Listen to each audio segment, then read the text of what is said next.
Numerous studies have reported that black women are more satisfied with their bodies than white women. The buffering hypothesis suggests that aspects of black culture protect black women against media ideals that promote a slender female body type.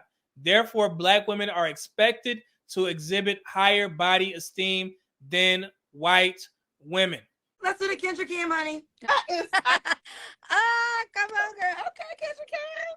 We see you, boo. Yes, it's a that's what vibe. you get. I'm beautiful and I'm proud. Do you ever get dressed and just be like, damn, I look good? I did today. So I'm not with nobody, cause I don't wanna hurt nobody. Did it over text, didn't call me. Still got love for your mommy. I know you wanna be somebody, even if you gotta leave somebody. So I want y'all to hear one of the most professional discussions that I've heard in a while from black women on the topic of weight. This was a great NPR episode. It's basically titled Female Obesity Encouraged in Black Society. Now we get into the meat of the conversation. Host Michelle Martin, columnist Deborah Dickerson, and Miss Jasmine Canick. She's a blogger. Like I said, this was one of the most entertaining discussions that I've heard in a while on this topic. So I'm going to go ahead and pull this up so we can listen to it. I think it's about 11 minutes, but I promise you, you guys, you're going to enjoy it. There's no denying that obesity is a serious health issue in the country, and it's a particularly big problem for African American women, more than half of whom are considered overweight. Now, one commentator suggests that one reason black women are overweight is that the brothers like it that way. That is to say, that the culture rewards women for a little extra padding. Author Deborah Dickerson wrote an essay about it for Salon.com, the online magazine, and she joins us by phone from Albany, New York, for a behind-closed-doors conversation. Thanks for being with us. Thanks for having me. You think the culture rewards black women for being big? Yes, I think it does. Now, you're always going to have pockets, and I think there's probably some class issues there. But I've heard since I was a little kid, nobody wants a bone but a dog, and that sort of thing. And it was like only entertainers who could really get away with being obese, like Aretha Franklin and people like that.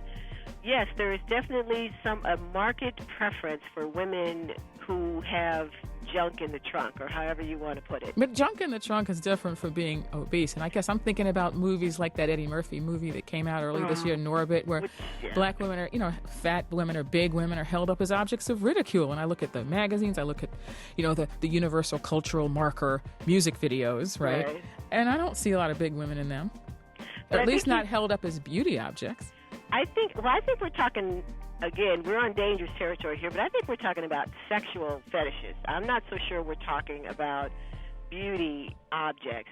So I'm not so sure it's a beauty image as more as a sort of a sexual fetish. I want to bring in another voice here. We're also going to be joined by Jasmine Canick. She is a blogger and commentator, and she joined us from her office in Los Angeles. And I should also mention that I'm not telling your business, Jasmine, because you've been blogging about your own efforts to lose weight. So this is something that you're sort of talking about. What do you think of Deborah's argument? I think there's a lot of truth in it, but I just came back from the motherland and, AKA the land of big butts aplenty, okay? So when I look at... you're not talking about Atlanta, right? It's like... you mean West Africa, okay. West Africa, Sierra Leone. Felt right at home. If anything, I was too small.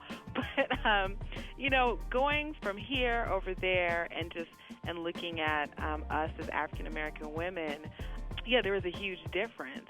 I mean, you can't argue with the numbers in terms of obesity within our community, but you also, I think, have to look at the factors and how we ourselves play a role in it as well, and what steps do we take, to curb it if we find it is a problem. I mean, like you said, I've been struggling with my own weight loss, and I've lost about 46 pounds now. And I still have Congratulations. Thank you, and I still have quite a few to go. And a lot of what made me do that, besides seeing Norbit, was just sort of wanting to be more healthier. And what hurts me in all this blowback is that people don't seem to get that I'm coming from a place of love for my sisters. And the numbers speak for themselves in terms of the diabetes and the hypertension and how much sooner we die than other people. When we get those conditions, we get them much more severely. So I think there's a whole tsunami of things going on. A lot of this is black women don't want to get their $200 hairdos messed up sweating at the gym.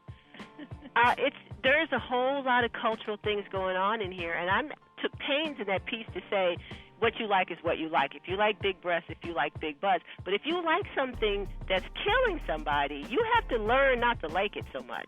Jasmine, you were making a point earlier that you're not so sure it's the culture. You think it's maybe the circumstances that a lot of black women live in that don't offer healthy choices? Yeah, I think that has a lot to do with it. Also with the fact that, from day one, we're just not raised to think about ourselves in that way, especially in terms of our weight. I mean, I can't tell you how many times I've gone to my grandmother's house to sit at a table full of fried chicken, every starch in the world, greens with pork in them, and it's so much a part of our community. But at the same time, we truly do believe as black folks that somehow that food is good for us because that's the food that we were raised on. But that's the food that we ate because that's all we could afford to eat. And it was passed down, obviously, from generation to generation. And so here I am at 29 years old. I woke up one morning and I was 236 pounds. And even though I was 236 pounds, I considered myself to be relatively healthy in terms of no other sort of health conditions, but I was fat. I was very, very fat. I mean, it took a little while for that to sink in, and when it did, I had to make some lifestyle changes.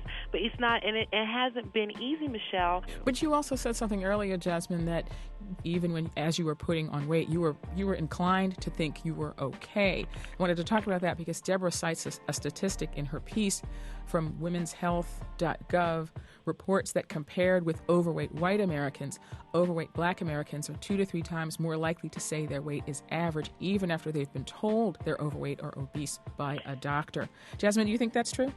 Well, first of all, I will never, ever put myself on the same scale as a white woman because automatically my body structure is completely different. We have certain assets that others pay for that we just are born with naturally. And so, at 5'6", for me to be 135 pounds, it's just not going to happen. So my problem is the health outcomes, earlier death, hypertension, diabetes, diminished quality of life. What got you onto this topic, Deborah? What made you think about this? It just breaks my heart when I read about how low our levels are of organ donation, and much more likely that a black person who needs a liver or kidney or something like that is going to match up to another black person.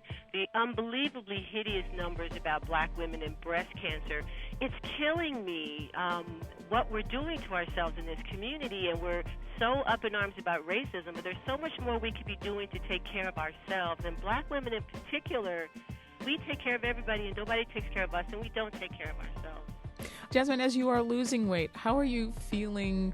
What's the word I'm looking for? Because I know you're not on an index of hollers on the street. I know that's not the vehicle. That's not the standard Actually, by which. I do use that. Well, okay. I do. Let me tell you the truth. Well, I wanted to ask you what you got at 236. Yeah, what did you get? Exactly, Deborah. See, there you go.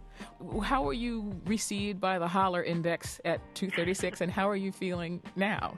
Okay, using the holler index, I didn't get too many at 236, but I got to tell you now, when I step outside of the door at work here in Compton, the brothers are stopping. And it's funny to me because I'm a lesbian, but even if I was heterosexual, I'm not going to give anyone the time of day that tries to holler at me from a car. But it definitely has increased substantially. I know I am on the right track. Let's just put it to you like that. Okay, Jasmine, I'm sorry. I have to ask, does it matter what type of car? No matter what type of car. All right, I just had to ask. Your mama raised you right. And she raised you right. The whole topic of discussion, they were basically talking about how black women are celebrated in our community for being bigger. And if you guys grew up in a black household and grandma sees one of your cousins and she's, skinny, and they'll say, oh, you need to eat some. You need some meat on your bones. We get those things ingrained into our psyche to think that we're supposed to carry all this extra weight. We're not supposed to carry all that extra weight. And then also, black men, we do play a part in that, whether you like it or not. When you guys see a woman with a big booty and she has somewhat of a small waist and, big breasts, that's what black men tend to be focused on. And it doesn't matter if she's obese, but there are multiple Instagram influencers, let's just say that much, that have these body types, and black men tend to celebrate black women for that. So we play a part in that as well. And we have to be clear in regards to why we are attracted to these women. If it's not for marriage, then we have to do our part in saying, hey, I just want to have sex with you. It is what it is. But that rarely happens. So we have to take some accountability as well. As much as most of the accountability goes on women, we already understand that. You are responsible for your own health. But if you look at it like this, black men, if they're being celebrated for having these bigger butts, big thighs, and things of that nature, then you have to ask yourself, why would they want to lose weight if they're getting all the male attention that they want? Granted, it may just be for sex, but a lot of women can't tell the difference. And I keep saying this, that, you know, a lot of guys don't think that's true, and this women are being obtuse to the fact that, hey, I'm getting all this attention, but they don't know how to differentiate between men wanting to make them wives and men that are sexually attracted to them. And that's where the problem lies. So we got to work on that as well. But I got some studies here, so you guys don't think I'm tripping. This study was done on within the Journal of Obesity, Black/White Differences in Perceived Weight and Attractiveness among Overweight Women.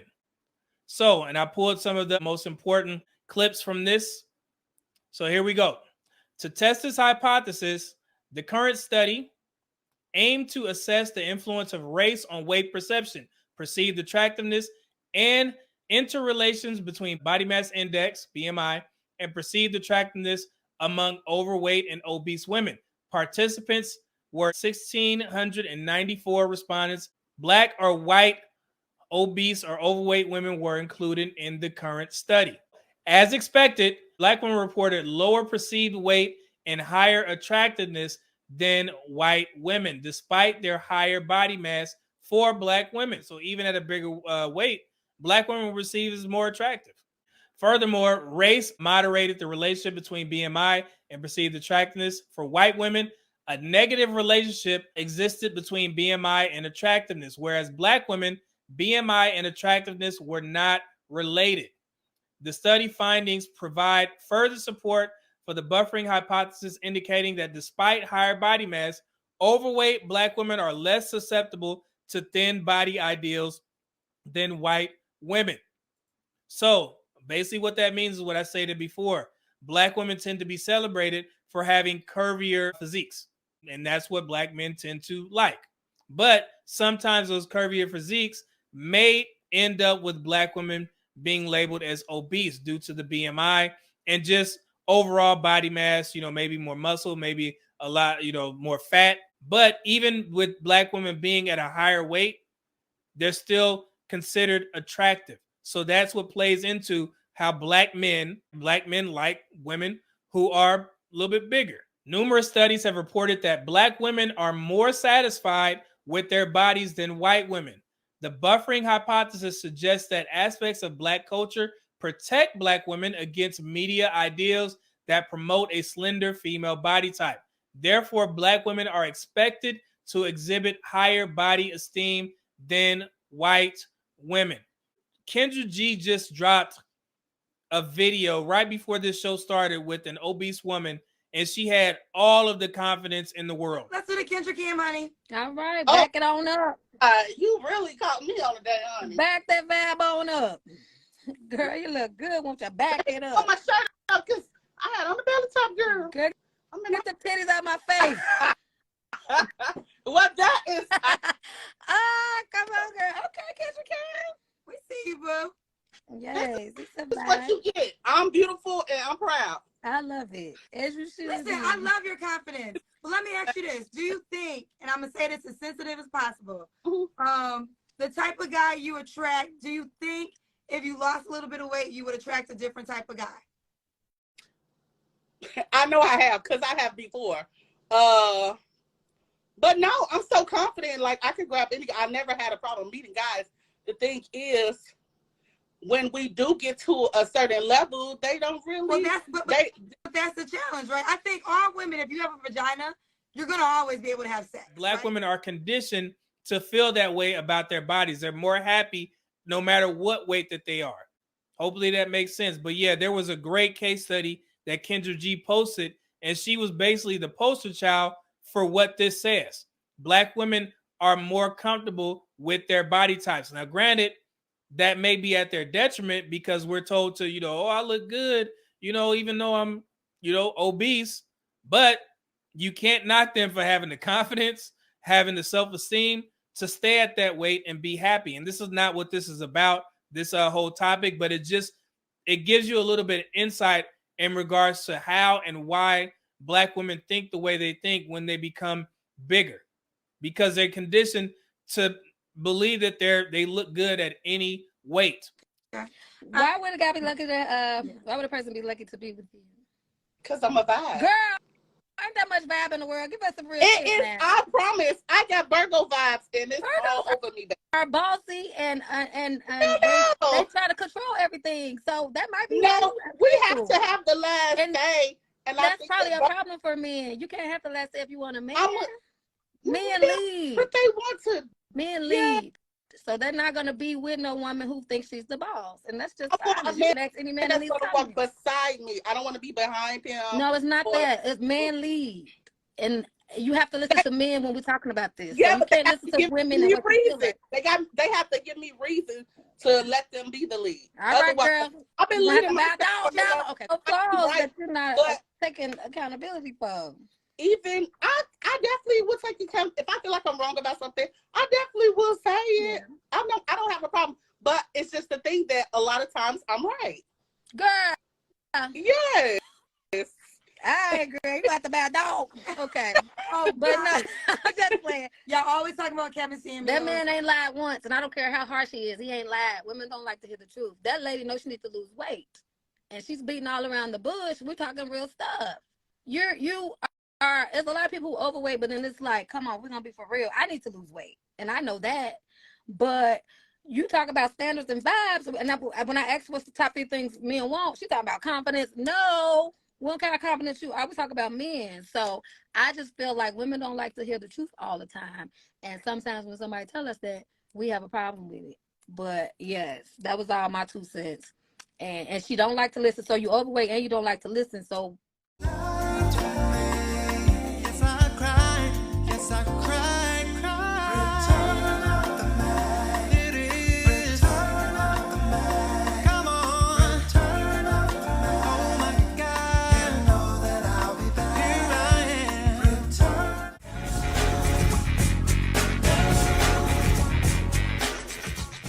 Go ahead and make sure you click that link, get you some Teej Hanley, and support the Medium Man YouTube channel, and also support Teej Hanley.